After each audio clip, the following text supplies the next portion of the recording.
I want to welcome you to Clay Island, Day 3 subfoil. Good morning. Yeah, so day 3 of the foil SUP practice.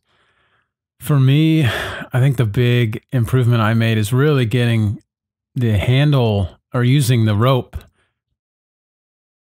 as a guide or steering and switching hands and pushing it and pulling it and basically using as that third point of contact and really steering myself or correcting myself. And in a way, it kind of felt like cheating, especially when I moved it to my back hand. All of a sudden, I felt really in control, really stable. And I saw a tip on this Foil Academy video about doing that, and they said it really helped, and I felt it too. And also saw someone talking about how squaring up the shoulders and the legs a little bit, facing forward, helped with the foil balance. So I'm wondering if switching to the backhand was doing that for me. And even there, I got a little bottom turn in and pop back out and hit the wake, and real fun. And Sean really took on the pumping, like working on pumping, like practicing it. And you can see he really was getting a lot of movement on the board and keeping his balance in. And it was cool to see.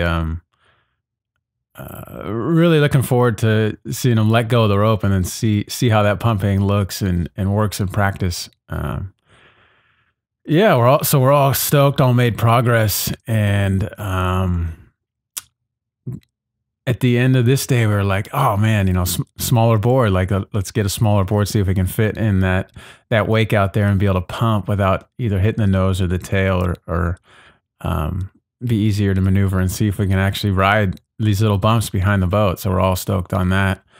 And yeah, just had a really great time and stoked to watch everyone progress and take on new parts of foiling.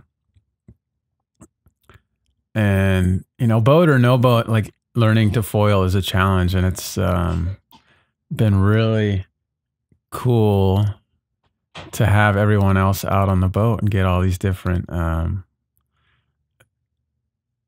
approaches, and different things that people bring to the boat. Really neat and fun to see, and an experience that I don't think I would have gotten or can really get out in the surf. So I really appreciate the boat and being able to add that to the learning progress. And it's just, man, we had so much fun.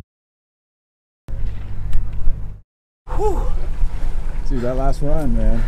We thought you were gonna kick. I tried to get outside the wake a little bit. I was like, wonder if I could pop on one of these little, I guess a roller right outside the wake, and then it just wham. Did it feel like you were getting? I mean, you were way higher than normal. Yeah, I was trying to get it. I was doing everything I could to get that nose to come down. And Doug is always fun to watch, and you never know what he's going to say. So it's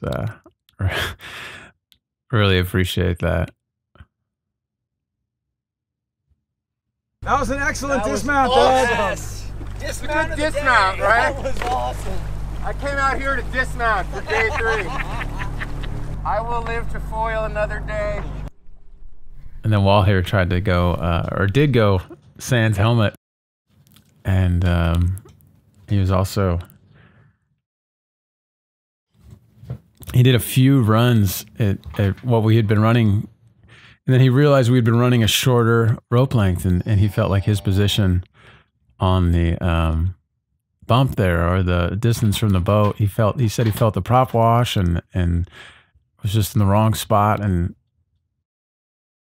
again, that's a really cool thing about going with all the different things that people bring to the boat, because Walt has this incredible eye for detail, and he picked up on that. And every time we go out, he picks up on stuff that nobody else sees. And so really cool to have him out there, and glad he was able to spot that. And then we lengthened the rope, and as you can see, it made a huge difference for him. And he was really doing these smooth flying passes, from side to side, from one side of the boat to the other, and really enjoyed seeing that, and just that real smooth flying and trying to get out on the bumps here and ride the wakes and pop up.